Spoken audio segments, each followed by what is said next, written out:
ko babona muri za protokole kwerekana amajezi ibintu byose bazanamo abagore ariko bikarangira nta makipe y'abagore na FIFA ubwayo nayo yari bizi neza ko n'igikombe cy'isi cy'abagore nacyo kitagira imbaraga nk'icy'abagabo ariko Rayon Sports izakina CAF Confederations Cup nukubera ko ifite ikipe y'abagore iteko rya FIFA iteko rya FIFA ngo buri kipe yose izakina amarushanwa ari continental igomba kuba ifite ikipe y'abagore Rayon Sports rero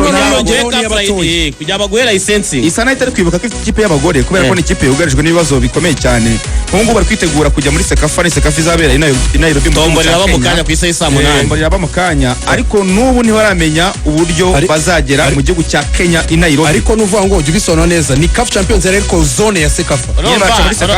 urumva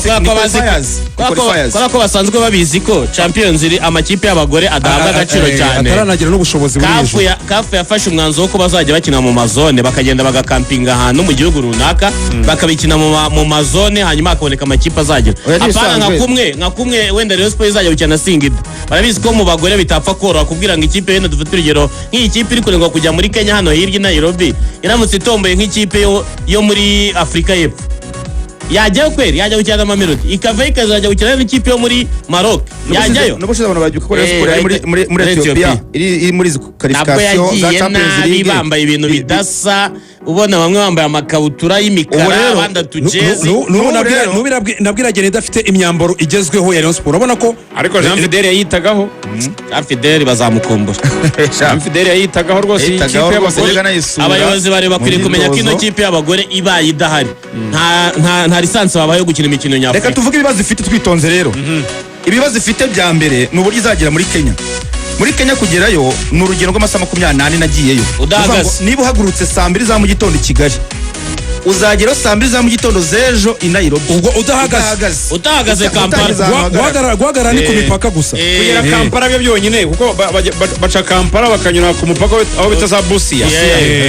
aho kugera Kampala uvuye Nyabugogo amasaha 9 hagati y'ikenda n'10 hanyuma ugakomeza muri Kenya ubundi n'urugendo rufata ntibemere guhagarara Kampala ubundi ni ibirometero 1600 kugera i Nairobi neza wibaza ukuntu abantu bajya Rusizi bakajya bananiwe ngaho tekereza icyatanga hanyuma umva ukuntu bazatega rero bazajya Nyabugogo uvuga ngo buri mwana wese azitegera bahurire Nyabugogo bazahurira Nyabugogo imodoka bagera Nyabugogo yenda gake kandi bitegeye bageze Nyabugogo nibagera Nyabugogo rero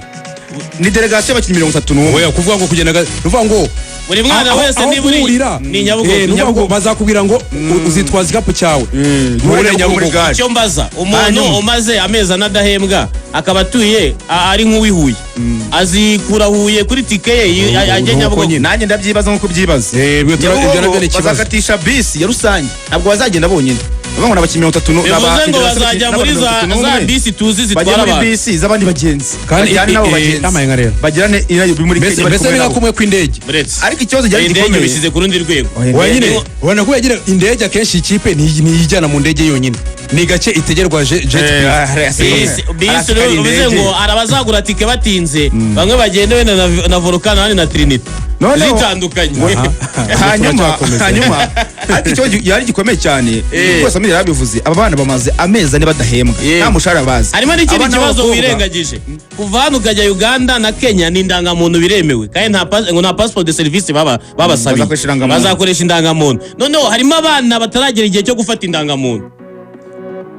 nk'abitwa ba Gikundiro batarageza imyaka yo gufata indangamuntu wenda bifotoje indangamuntu zabo zitaraza bazagendera kubyemeza bazagenda gute rero ntabwo wakwamba kumva ko udafite indangamuntu barasigara abona bazagenda nuvuga ngo hari abakinnyi bazasigara kubera kutakirwa passport de service nyine badafite indangamuntu urumva muri East Africa Uganda na Kenya indangamuntu y'u Rwanda wajyayo garabo badafite indangamuntu bazasigara hanyuma bazahaguruka nta myambaro bafite nta jezi nshya bafite uburangare none se reka uretse gatoya umukinnyi utari umunyarwanda wibuke ko utari uwo muri East Africa dufate nk'umunyamarawe wowe bizagenda bite abaye afite passport yarangiye ubwo nawe ntiyakambuka wowe nibwo yaba itararangiye se wibuke ko kuva mu gihugu kimwe ujya mu kindi biragusaba visa biragusaba ko warayipurayinze iyo visa urumva ko aho naho bizaba icyiza nuko abanyamahanga bafitemo ari abagande n'abagande nabo muri salo uko twabona nta na jezi bafite bazakinisha birakomeye cyane jezi bazakoresha izo mwaka ushize hari abakinnyi bagiye barazijyana ariko Ruvuyanga nayo mubwiye hano bamurika jezi nubwo se iyi kipe ya Rayon Sport ko tuzi ko amakipe yose afite abagore muri kwa kundi werekana jezi kumwe bashyiramo Abedi bagashyiramo nani batereka muzari bari Senari yerekana basaka iganagamo ba Williamson n'izindi kipe zose zifite abagore agaragara ni gute berekanye jezi z'ikipe y'abagabo niba abagore imikino kafu ibafata ansharije nuvuga ngo bageze muri nibagera muri Kenya kafu izabafata ansharije ibaze kuba kafu yafashe ansharije ariko Rayon Sport ikananirwa kubageza muri Kenya ni nayo mpamvu bazagira ngo ku munsi wa match ngo kugira ngo badakonsoma n'akantu kamwe kare abwirwa bishaka kumva bene y'ubwo Rayon Sport yumvishe aya mu gihugu giha agaciro umugore nk'iki ngiki ntabwo abakinnyi b'ikipe y'igihugu